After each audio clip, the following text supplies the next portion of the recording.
எனக்கு இவரை பிடித்திருக்கிறது. இசை எப்படி மனுஷனை மழுங்க செய்கிறது? இசையில தான் தப்பும் தவறுமா பேசுறான். இரட்டை அர்த்தம் கொண்ட பாடல்கள் படிக்கப்படுகிறது, அதையெல்லாம் கேட்கிறான். ஆனா அந்த இசைங்கிறது அந்த மூளைக்கு அப்படியே போய் ஒரு போதையை ஊட்டி இரண்டு அர்த்தம் தரக்கூடிய வாசகங்கள்லாம் உள்ள போகுது. குழந்தைகள் இருக்குது, வீட்டுல குடும்பத்தில் இருக்காங்க, அம்மா இருக்கிறாங்க, எல்லாரும் முன்னாலையும் பாட்டு ஓடுது, கேட்க சகிக்க முடியாத பாடல். ஆனாலும் கேட்டுட்டு இருக்க. ஏன் தெரியுமா? இசைங்கிற அந்த போதை உள்ளத்துல எது சரி எது தவறு என்று பிரித்து காட்டக்கூடிய தன்மையை உடைத்து சுக்குநூறாக ஆக்குறது. போதை வந்துச்சுன்னா அப்படித்தானே. மது எப்படி போதை என்று விளங்கி இருக்கிறோமோ அது மாதிரி மனித போதையிலும் சிக்க கூடாது. எல்லாரும் என்ன சொல்றாங்கன்னா, நான் குடிக்க மாட்டேன், ரொம்ப பர்ஃபெக்டான ஆளு, நான் குடிக்கவே மாட்டேன், எங்க குடும்பத்துல யாரும் குடிக்க மாட்டாங்க அப்படியெல்லாம் நம்ம சொல்றோம். அதெல்லாம் சரிதான். மது மட்டும்தான் போதையா? அப்படி கிடையாது. மனித போதை இருக்கிறது. மனிதனுடைய போதையிலே சிக்கிவிட்டால் காலில் கொண்டு போய் விழுவான். வெறும் பிரேமுக்கு தானங்க பாலை ஊத்துறான். அன்பிக்கினிய சகோதரர்களே, இறைவன் நமக்கு பல்வேறு விஷயங்களை தடை செய்யக்கூடிய விஷயங்கள் எது என்று சொல்லி நமக்கு ரப்புல் ஆலமீன் சொல்லி தந்திருக்கிறான் தன்னுடைய மார்க்கத்தில். அதில் போதையூட்டக்கூடிய பல விஷயங்களை மனிதன் தவிர்க்க வேண்டும் என்று சொல்லி இஸ்லாம் நமக்கு சொல்லித் தருகிறது. போதை என்று சொன்னால் அது மனிதனுடைய வாழ்க்கையை வழிகெடுக்கும், அது மனிதனை சீரழிவில் உள்ளாக்கும் என்று சொல்லி அனைவரும் நம்ம தெரிந்து வைத்திருக்கிறோம். ஆனால் போதையிலே பல்வேறு வகையான போதைகள் இருந்து கொண்டிருக்கிறது. அதில் ஒரு முக்கியமான ஒரு போதை என்னவென்று சொன்னால், மனிதர்கள் சக மனிதர்களை கண்மூடித்தனமாக நம்புவது, அவர்களை அளவு கடந்து நேசிப்பது, மார்க்க வரம்புகள் மீறி அவர்களின் பின்னால் செல்வது என்று சொல்லி மனிதர்களுக்கு இருக்கக்கூடிய ஒரு போதையை பற்றியும் இஸ்லாம் நமக்கு பேசுகிறது. அப்போ போதைன்னு சொன்னா மது மட்டும்தான் போதை, அதே போல தடுக்கப்பட்ட வேற வேற விஷயங்கள் தான் போதை என்று நாம நினைக்க கூடாது. மனிதர்களே சக மனிதர்களை ஒரு போதை வயப்பட்டவர்களாக இருக்கக்கூடிய ஒரு நிலைமை என்பதும் ஒவ்வொரு காலகட்டத்திலேயும் இருந்து கொண்டிருக்கிறது. அதை இஸ்லாம் நமக்கு தடை செய்கிறது. நாம யாரை நேசிக்க வேண்டும், நம்முடைய உள்ளத்திலே யாருடைய எண்ணங்கள் அதிகமாக நிறைந்திருக்க வேண்டும் என்று சொல்லி திருமறை குர்ஆன் நமக்கு கற்றுத்தருகிறது. இப்போ மனிதருடைய போதைனா என்ன? அதுக்கு நம்ம நிறைய சான்றுகளை நம்மால் சொல்ல இயலும். அதாவது மனிதனுடைய பண்புகளிலே மனிதன் சக மனிதனை மதிப்பது நேசிப்பது என்பது இஸ்லாம் தடை செய்யவில்லை. ஆனால் அதுல ஒரு போதை வருகிறது.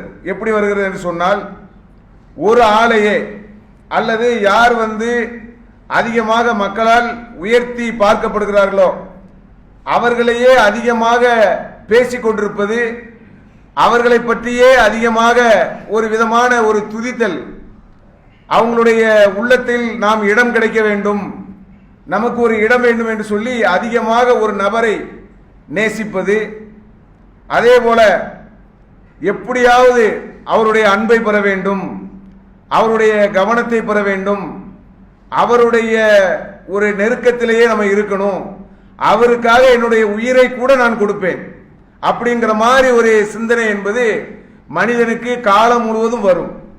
இன்னைக்கு நேற்று என்று கிடையாது.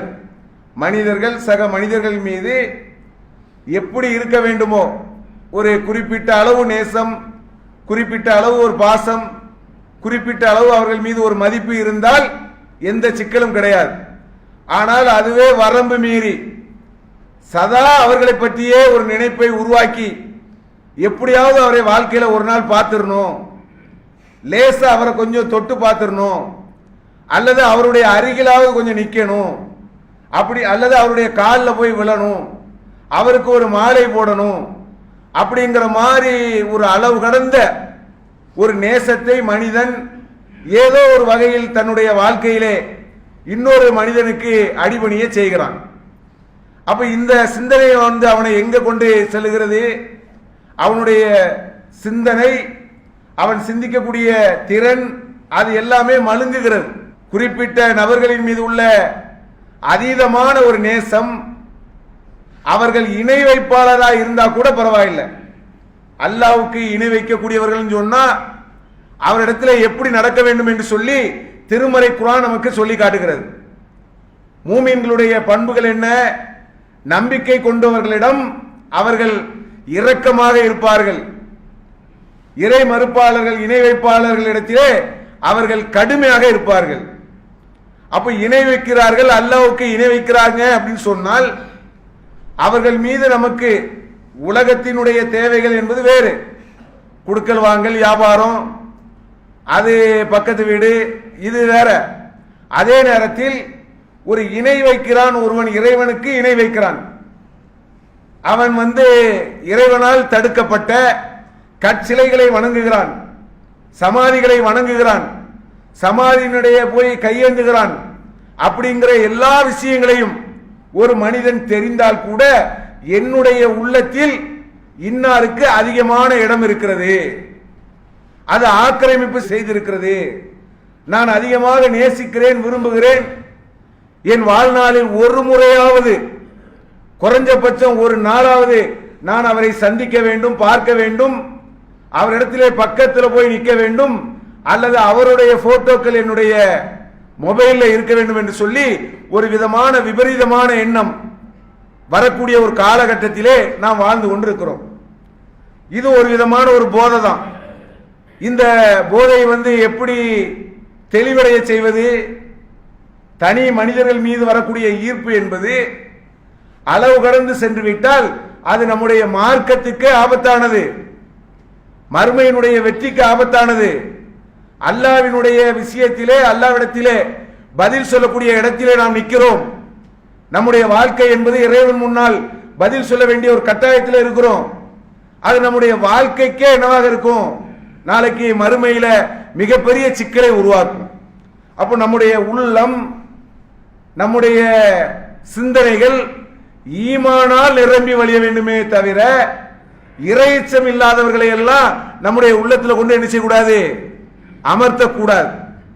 ஆனா சமீபகால நிகழ்வுகளை நாம் பார்க்கையில் இஸ்லாமிய தீன்குல பெண்மணிகள், அதே போல தீன்குல செல்வர்கள், அவர்கள் கூட எப்படி மாறி நிற்கிறார்கள்? தொழக்கூடியவர்களாக இருக்கிறார்கள், அல்லாஹ்வை வணங்கக்கூடியவர்களாக இருக்கிறார்கள். அதே போல ஒரு சில ஆடை முறை, பர்தா என்று சொல்லக்கூடிய இறை அச்சத்தினுடைய வெளிப்பாட்டினுடைய ஆடை முறைகள் கூட மார்க்கம் என்று விளங்குகிறார்கள். ஆனால் தனி மனித போதை என்பது உள்ளத்திலே கடுமையாக ஏறி நிற்கிறது. நான் இன்னாரு அன்னாரு நினைச்சு நான் சொல்லல, அரசியலே அவரை நினைச்சு சொல்றோம், இவரை நினைச்சு சொல்றோம், நீங்க நினைக்க வேண்டாம். அரசியல்ல யார் வேணாலும் வரலாம், போலாம், நாமளும் யாருக்கு வேணாலும் ஓட்டு போடலாம், அது அல்ல விஷயம். நாம அதை கணக்கு பண்ணி பேசல. இன்னார் அரசியல்ல நல்ல இடத்துக்கு வருகிறார், வந்து விட்டார், அதுக்கு உச்சபட்ச காரணம் மனிதனுடைய உள்ளத்தில் இருக்கக்கூடிய அந்த போதை தான் என்ற அடிப்படையில் அல்ல. அரசியலில் யார் வேணாலும் வரலாம், போகலாம், யார் வேணாலும் ஓட்டு போடலாம். நாம் சொல்லக்கூடிய பார்வை என்பது ஒரு மோகம், மனிதர்கள் மீது ஒருவருக்கொருவர் ஏற்படக்கூடிய மோகம் மார்க்கத்தை அழிக்கிறது, மார்க்கத்தை அடமான வைக்கிறது, அவன்கிட்ட போய் அடமான வைக்கிறது. மார்க்கத்தை எப்படி நேசிக்க வேண்டுமோ, இறையச்சத்தை எப்படி ஒரு ஈமான்தாரி வளர்க்க வேண்டுமோ, அல்லாஹ்வை பற்றிய சிந்தனை அவனுடைய உள்ளத்திலே எப்படி ஆழ் மனதிலே இருக்க வேண்டுமோ, அல்லாஹ்வை அதிகம் திக்ர் செய்ய வேண்டுமோ, அதையெல்லாம் தரைமட்டமாக்கி பிறருடைய செயல், சினிமாவினால், இசையினால் அல்லது வேற வேற தாக்கத்தினால் நம்முடைய உள்ளத்திலே ஆக்கிரமிப்பு செய்கிறது என்று சொன்னால் நம்முடைய மறுமை நிலை எப்படி இருக்கும் என்று நம்ம நினைத்து பார்க்க வேண்டும். அல்லாஹ் திருமறை குர்ஆன்ல மூமின்களுடைய அந்த பண்புகள் குறித்து ரப்புல் ஆலமீன் சொல்லி காட்டுகிறான். வல்லதீன ஆமனு அஷத்து ஹுப்பலில்லாஹ், நம்பிக்கை கொண்டவர்கள் அல்லாஹ்வை அதிகம் நினைக்கக்கூடியவர்களாக இருப்பார்கள். அப்ப இன்னைக்கு காலையில எந்திரிச்சு தூங்குற வரைக்கும் அவரு அவரு அவரு அவருன்னு அது ஒரு திக்ரு மாதிரி இருக்குது. ஒரு யூடியூப்பை திறக்க முடியல, எங்க எதை பார்த்தாலும் அவர் உட்கார்ந்தால், அவர் பார்த்தால், அவர் சிரித்தால், அவர் நடந்தால், அவர் என் வாழ்க்கையில் பார்த்தால் என் செல்லையுமே, என் அன்பே, என் உள்ளமே, தீன்குல பெண்கள், அதே மாதிரி தீன்குல செல்வர்கள் அப்படிங்கிற மாதிரி ஒரு நபரின் பெயர்கள் துதிக்கப்படுவது என்பது விரும்பத்தக்க செயலா? ஒரு நபரின் பெயர் என்பது 24 ஹவர்ஸும் நம்முடைய காதுகளிலே ஒலித்துக் கொண்டே இருக்க வேண்டிய அவசியம் இருக்கிறதா? தேவை இருக்கிறதா? அப்படி ஒரு தேவை நமக்கு இருக்கிறதா? நாம எந்த இடத்துல இருக்கிறோம்? நம்ம மற்ற ஒரு மனிதர்களை போன்று கிடையாது, இணை வைப்பாளர்கள் போன்று கிடையாது. மறுமையை நம்பாமல், அல்லாஹ்வுடைய சந்திப்பை நம்பாமல் எப்படி வேண்டுமானாலும் நம்முடைய வாழ்க்கை முறையை வாழலாம் என்று வாழக்கூடிய ஒரு தத்துவத்திலே நாம் இந்த உலகத்திலே வாழவில்லை. நம்முடைய வாழ்க்கை முறை தெல்ல தெளிவானது. இறைவன் திருமறை குர்ஆன்ல எப்படி சொல்லி காட்டுறான்? அல்லாஹ்வினுடைய அடியார்கள், ஈமான் கொண்டவர்கள், நம்பிக்கை கொண்டவர்கள், அவர்கள் அல்லாஹ்வை அதிகம் திக்ர் செய்வார்கள். அப்ப அந்த திக்ர் அல்லாஹ்வினுடைய பெயர் கூடணுங்கிறான். நம்ம உள்ளத்துல, நம்முடைய சிந்தனையில இறை நினைவுகளுடைய அல்லாஹ்வை பற்றிய அந்த படைப்பாளன், அவன் உருவாக்கியவன், அவன் மன்னிப்பவன், கருணையாளன் அப்படிங்கிற அவனுடைய பண்பு, ஆற்றல், அவனை மெச்சுகிற சிந்தனைகள், அவனை பற்றிய அறிவுகள் நம்முடைய உள்ளத்திலே ஒரு தாக்கத்தை ஏற்படுத்தணும். அல்லாஹ் திருமறை குர்ஆனிலே ஒரு இடத்திலே சொல்லும் போது, அல்லாஹ்வினுடைய அடியார்கள் நின்ற நிலையிலும் அமர்ந்த நிலையிலும் வானம் பூமி படைத்தது குறித்து சிந்திப்பார்கள். சிந்தித்து விட்டு சொல்வார்கள், இறைவா, இதை நீ வீணாக படைக்கவில்லை, நரக நெருப்பிலிருந்து என்னை நீ பாதுகாத்துக் கொள். அப்படியே மலைத்து அல்லாஹ்வினுடைய படைப்பை ரசித்து, அல்லாஹ் பேராற்றல் மிக்கவன், சாதாரண ஒரு நபர் அல்ல, பேராற்றல் மிக்கவன் அப்படிங்கிற அந்த ரசனைக்குழு உள்ளாகி அவனுடைய கண்களில் இருந்து கண்ணீர் வடித்து, கண்கள் இருந்து அப்படி கண்ணீர் வடியணும். அப்படி அல்லாஹ்வுக்கு நம்முடைய உள்ளத்தில் ஒரு இடம் கிடைக்கணும். ஆனால் மனிதர்கள் ஆக்கிரமிப்பு செய்ய முயற்சி எடுக்கிறார்கள். அவர் மாதிரி உண்டுமா, இவர் மாதிரி உண்டுமா அப்படின்னு சொல்லி சிந்தனைகள் அடமானம் செய்யப்படுகிறது. குறிப்பிட்ட ஒரு நடிகர்களோ அல்லது ஒரு அரசியல்வாதிகளோ அல்லது குறிப்பிட்ட ஒரு கிரிக்கெட் வீரரோ யாரோ ஒருத்தர் நம்முடைய உள்ளத்திலே பெரும் ஆக்கிரமிப்பை கொள்வது என்பது ஏற்றுக்கொள்ளக்கூடிய ஒன்றா? ஒரு ஆளை பார்க்கிறோம், நேசிக்கிறோம், விரும்புறோம், கை கொடுக்கிறோம், அதெல்லாம் தனி. அது நம்மளை பாதிக்குது, நம்முடைய சிந்தனையை தடுமாற்றம் செய்ய வைக்கிறது, நம்முடைய அறிவை அடமான வைக்க வைக்கிறது. அவர்களுடைய ஒழுக்க வாழ்வு குறித்து எந்த விதமான முன் வாழ்க்கை எனக்கு பிரச்சனையே கிடையாது, எனக்கு இவரை பிடித்திருக்கிறது. இசை எப்படி மனுஷனை மழுங்க செய்கிறது? இசை இருக்கிறதா இல்லையா? இசையில தான் தப்பும் தவறுமா பேசுறான். இரட்டை அர்த்தம் கொண்ட பாடல்கள் படிக்கப்படுகிறது, அதையெல்லாம் கேட்கிறான். ஆனா அந்த இசைங்கிறது அந்த மூளைக்கு அப்படியே போய் ஒரு போதையை ஊட்டி இரண்டு அர்த்தம் தரக்கூடிய வாசகங்கள்லாம் உள்ள போகுது. குழந்தைகள் இருக்குது, வீட்டில் குடும்பத்தில் இருக்காங்க, அம்மா இருக்கிறாங்க, எல்லாரும் முன்னாலேயும் பாட்டு ஓடுது, கேட்க சகிக்க முடியாத பாடல், ஆனாலும் கேட்டுட்டு இருக்கேன். ஏன் தெரியுமா?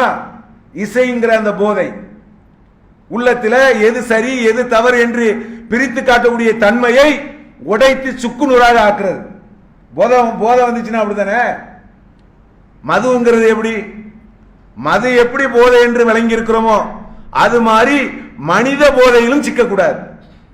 எல்லாரும் என்ன சொல்றாங்கன்னா, நான் குடிக்க மாட்டேன், ரொம்ப பர்ஃபெக்டான ஆளு, நான் குடிக்கவே மாட்டேன், எங்க குடும்பத்தில் யாரும் குடிக்க மாட்டாங்க அப்படியெல்லாம் நம்ம சொல்றோம். அதெல்லாம் சரிதான். ஆனால் மது மட்டும்தான் போதையா? அப்படி கிடையாது. மனித போதை இருக்கிறது. மனிதனுடைய போதையிலே சிக்கிவிட்டால் காலில் கொண்டு போய் விழுவான். வெறும் பிரேமுக்கு தானங்க பாலை ஊத்துறான். பால் அபிஷேகம் செய்யறானா இல்லையா? லேசா ஒரு பிரேம் தான். ஆள் உயர எத்தனையோ அடி, 60 அடி நினைக்கிறேன், மேல ஏறி போய் அதுக்கு பால் லிட்டர் கணக்கில் ஊத்துறான்னா அவன் ஒரு போதையில சிக்கி இருக்கிறாங்கிறது பெரிய ஆய்வு வேணுமா? அவன் மது குடிக்கணுங்கிற அவசியம் இல்லை, கஞ்சா சாப்பிடுங்கிற அவசியம் இல்லை, அவன் ஒரு போதையில் சிக்கி இருக்கிறானா இல்லையா?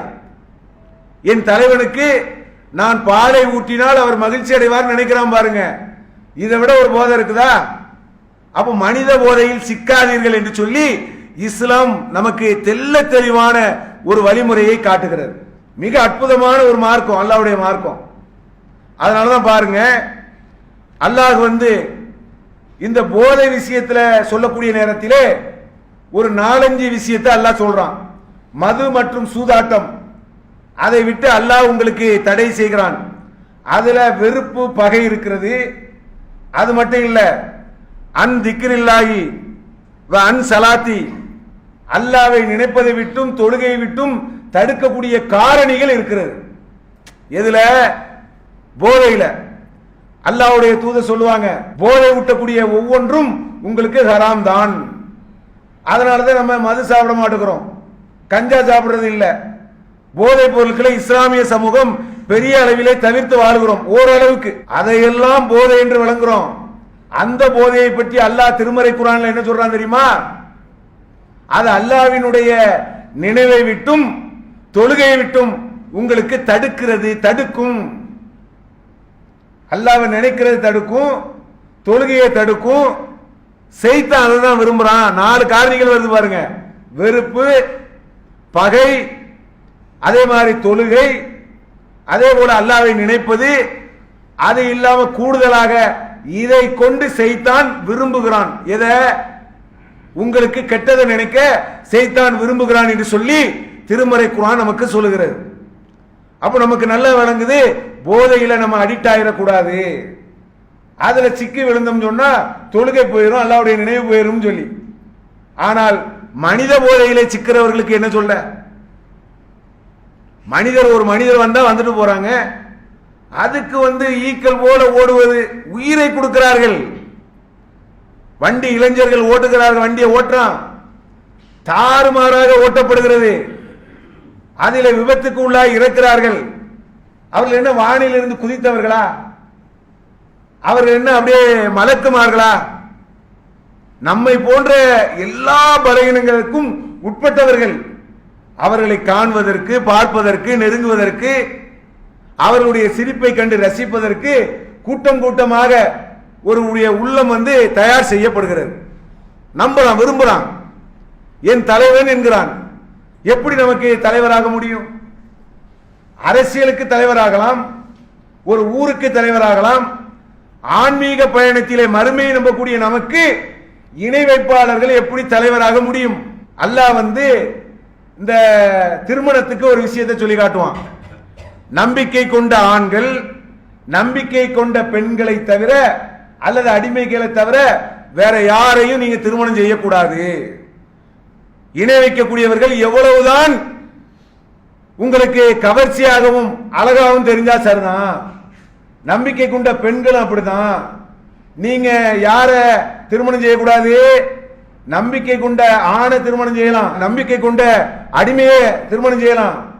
ஆனால் இணை வைக்கக்கூடிய ஆண்களை நீங்க திருமணம் செய்யக்கூடாது. அவர்கள் எவ்வளவுதான் உங்களுக்கு கவர்ச்சியாக தெரிந்தாலும் சரியே. நம்பிக்கை கொண்டவர் உங்களுக்கு பிடிக்கல, அழகா இல்ல, நம்பிக்கை இல்லாதவர் அழகா இருக்கிறாரு. அல்லாஹ்வுடைய பார்வையில் அல்லாஹ் எப்படி உங்களுக்கு சொல்றான்னு வழங்குதா? நீங்க யாரை நேசிக்க வேண்டும், யாரை திருமணம் செய்ய வேண்டும்? ஏன் என்று சொன்னால் எதை நோக்கி அழைக்கிறார்கள்? நரகத்தை நோக்கி அழைக்கிறார்கள். திருமறை குர்ஆன் சொல்லுகிறது. அப்ப அவர் என்னுடைய தலைவரே, என் ரத்த நாடி நரம்பு எல்லாம் எங்க தலைவர் தான் உள்ள உட்கார்ந்துட்டு இருக்கிறாருன்னு சொல்லி ஒரு இணை வைப்பாளர் எப்படி நம்ம உள்ளத்திலே எப்படி இடம்பெற முடியும்? எப்படி ஒரு நம்பிக்கை கொண்ட பெண்களுக்கு அது சாத்தியப்படுகிறது? எப்படி ஒரு நம்பிக்கை கொண்ட ஒரு ஆண்களுக்கு அது சாத்தியப்படுகிறது? மறுமையை நம்பக்கூடிய மக்களுக்கு இது சாத்தியமா? அப்போ நம்ம போதை, மனித போதையில சிக்கக்கூடாது. அல்லாஹ் பாருங்க, திருமறை குர்ஆன்ல அழகான ஒரு வரலாற்றை நமக்கு திருமறை குர்ஆனிலே சொல்லி காட்டுகிறான். நபி இப்ராஹிம் அலைஹிஸ்ஸலாம் அவர்கள் அவங்களுடைய வாழ்க்கை வரலாற்றை அல்லாஹ் குர்ஆன்ல சொல்லி காட்டுறான். நமக்கு யார் முன்மாதிரின்னு பாருங்க. அல்லாஹ்வுடைய தூதர் இப்ராஹிம் அலைஹிஸ்ஸலாம் அவர்களை அல்லாஹ் உற்ற தோழருங்கிறான், உற்ற தோழராக நம்ம ஆக்கி கொண்டோம் அப்படிங்கிறான். அந்த இப்ராஹிம் அலைஹிஸ்ஸலாம் அவர்கள் அவங்க வாழ்ந்து ரொம்ப நாள் ஆயிடுச்சு. அல்லாஹ்வுடைய தூதர் நபிகள் நாயகம் ஸல்லல்லாஹு அலைஹி வஸல்லம் அவங்களுக்கு முன்னதாகவே வாழ்ந்து மரணித்து விட்டார்கள். இப்ப அவங்கள பற்றி அல்லாஹ் குர்ஆன்ல ஒரு விஷயத்தை சொல்றான். என்ன விஷயம் சொல்றான்? அவங்களுக்கு திருமணமான பிறகு குழந்தை கிடையாது, ரொம்ப காலமா குழந்தை இல்லை, பல வருஷங்கள் முதுமை அடைஞ்ச பிறகுதான் அவங்களுக்கு குழந்தை வருகிறது இப்ராஹிம் அலைஹிஸ்ஸலாம் அவர்களுக்கு. அப்ப அவ்வளவு நீண்ட நெடிய நாட்கள் அவங்க எவ்வளவு இன்னல்களை சந்திச்சிருப்பாங்க, எவ்வளவு துன்பங்களை சந்திச்சிருப்பாங்க. நடைமுறையில் பாருங்க, திருமணம் ஆகி குழந்தை இல்லாத ஒரு ஆணையும் பெண்ணையும் விசாரித்து பாருங்கள், அவங்க வாழ்க்கையினுடைய வேதனையை அவர்கள் சொல்வார்கள். கல்யாணம் முடிந்து விட்டது, 1 வருஷம் ஆகுது குழந்தை இல்லை, 2 வருஷம் ஆகுது குழந்தை இல்லை, 5 வருஷம் ஆகுது குழந்தை இல்லை, 8 வருஷம் ஆகுது குழந்தை இல்லை. ஒவ்வொரு வருஷமும் கேட்பாங்க, ஊருக்கு போனீங்கன்னா ஏதாவது புழு பூச்சி இருக்கா, புழு பூச்சி இருக்கான்னு கேட்பான். அப்போ அதை கேட்கக்கூடிய நேரத்திலே அந்த திருமணமான ஆணாக இருந்தாலும் பெண்ணாக இருந்தாலும் குழந்தை பாக்கியம் என்று வரவில்லை, இல்லை என்று சொன்னால் அவங்க அப்படியே நெளிவார்கள். அது எப்போ அல்லாஹ் இன்னைக்கு தரமாட்டானா நாளைக்கு தரமாட்டானா என்று ஏங்குவார்கள். நீ ஏங்காதப்பா, அல்லாஹ் சொல்றான் பாருங்க, நீ ஏங்காத. இப்ராஹிம் என்ற ஒரு இறை தூதர் என்னிடமிருந்து வகி வந்தவர், நான் அவரை தோழராக்கி இருக்கிறேன், அவருக்கே நான் குழந்தை கொடுக்கல, நீ ஏமாத்திரம் போ. எப்படி அந்த வாழ்க்கை வரலாற்றில் அல்லாஹ் ஒரு நேசிக்கக்கூடிய ஒரு பாடத்தை இந்த சமுதாயத்துக்கு அல்லாஹ் கொடுக்கிறான் பாருங்க. இப்ராஹிம் அலைஹிஸ்ஸலாமுடைய வாழ்க்கை வரலாற்றில் அவர்கள் எத்தனை நெருக்கடியை சந்திச்சிருப்பாங்க. அல்லாஹ் கிட்ட இருந்து வகி வருது, ஆனால் குழந்தை பாக்கியத்துக்குரிய அந்த தொடர்பு வரல. அப்ப எவ்வளவு ஒரு நெருக்கடியான மனநிலையை அவர்கள் சந்தித்திருப்பார்கள். அது என் தூதருக்கு நான் அப்படிதான்ப்பா வச்சேன், அதை திருமறை குர்ஆனிலே உங்களுக்கு படிப்பனையாக நான் தருகிறேன். அப்ப இப்ப நமக்கு யார் ஹீரோ? நம்ம யாரை நேசிக்கணும்? யாரை நேசிக்கும்படியாக திருமறை குர்ஆன் சொல்கிறது? நம்முடைய உள்ளத்திலே இடம்பெற வேண்டிய ஆள் யாரு? யாரை அல்லாஹ் படம் பிடித்து காட்டுகிறான்? இப்படியான ஒரு வாழ்க்கை முறையை இன்னைக்கு இணை வைப்பாளர்கள் வாழ்வார்களா? அவர்கள் முன்மாதிரிகளா? ஒழுக்க சீலர்களா? அவருடைய வாழ்க்கை எப்படி அவர்கள் நேசத்துக்குரியவர்களாக மாற முடியும்? தனிப்பட்ட முறையிலே ஒரு விஷயங்கிறது வேற, அது எப்படி என்னுடைய நேசத்துக்குரியவர், பாசத்துக்குரியவர், செல்லமே, என் கண்ணே, உன்னை வாழ்நாளில் ஒரு முறையாவது நான் பார்க்க வேண்டும், என் அழகே, தூரத்திலிருந்து பார்க்கும் போதே நீ அவ்வளவு அழகா இருக்கிறாய். யாரு? இணை வைப்பாளர்கள். அப்ப எப்படியான ஒரு போதை மனித சமுதாயத்தை ஆக்கிரமிப்பு செய்கிறது என்று நீங்கள் பார்க்க வேண்டும். சாதாரண விஷயம் இல்ல. உள்ளத்திலே இருக்கக்கூடிய சிந்தனை என்பது நமக்கு மிக முக்கியமான ஒன்றாக இருக்கிறது. மனுஷன்ட்ட இந்த எண்ணம் இருக்குங்க. உயிரோடு இருக்கக்கூடிய ஆளையும் அப்படிதான் நேசிப்பான். இல்லைன்னா என்ன செய்வான்னா, இறந்து போனாங்கன்னு வைங்க, அவங்க மேலேயும் அப்படிதான். இறந்துட்டாங்கன்னு வைங்க, இப்போ நீங்க இறந்து போனா ஃபாத்தியா ஓதுறாங்க, 7ஆம் ஃபாத்தியா, இது மாதிரி ஒவ்வொரு ஃபாத்தியாக்கள் ஓதப்படுகிறது. இறந்து போயிட்டாங்கன்னா இறந்து போனவர்களுடைய போட்டோவை வீட்டில் மாட்டுவாங்க. அது ஏன் மாட்டுறாங்க? இறந்து போனவரை நம்ம மறந்துடக்கூடாதான், இறந்து போனவரை மறந்துடக்கூடாதுன்னு சொல்லிதான் இவ்வளவு விஷயங்கள் வருகிறது. தேவசம், ஃபாத்திகா இதெல்லாம் வருதுன்னு சொன்னா, அவருக்கு இறந்துட்டார்லையா எங்க வாப்பா எங்க அத்தா, உயிரோடு இருக்கும்போது கண்ணுக்குள்ளேயே இருப்பார். உயிரோடு இருக்கும்போது ஏன்னு கேட்க மாட்டான். உயிரோடு இருக்கக்கூடிய தாய்க்கும் தகப்பனுக்கும் மரியாதை இருக்கிறதா? அதெல்லாம் உயிரோடு இருக்கும்போது ஏன்னு கேட்பதல்ல. ஆனா மூத்தாயிட்டாங்கன்னு சொன்னா அவ்வளவு பாசம் வந்துடும், அவ்வளவு இறக்கம் வந்துடும், அவ்வளவு கருணை வந்துடும். அதான் போட்டோக்களை மாற்றுவார்கள். அப்ப இந்த போட்டோ மாற்றினதோட விடுறானா அப்படியே பக்தி.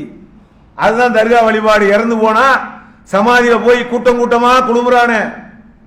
அல்லாஹ் திருமறை குர்ஆன்ல சொல்றான் பாருங்க, வலா ததுவு மின் தூனில்லாஹி, அல்லாஹ்வை அன்றி நீங்கள் யாரையும் அழைக்காதீர்கள், உங்களுக்கு நன்மையோ தீமையோ செய்ய முடியாத யாரையும் நீங்கள் அழைக்காதீர்கள்.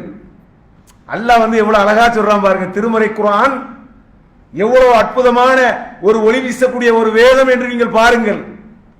உங்களுக்கு நன்மையோ தீமையோ செய்ய இயலாதவற்றை நீங்கள் அழைக்காதீர்கள். நம்மால் கேட்பான், நாகூர் தர்காவுக்கு போக கூடாதுன்னு ஆதாரம் இருக்கா? ஏர்வாடிக்கு போக கூடாதுன்னு ஆதாரம் இருக்கா?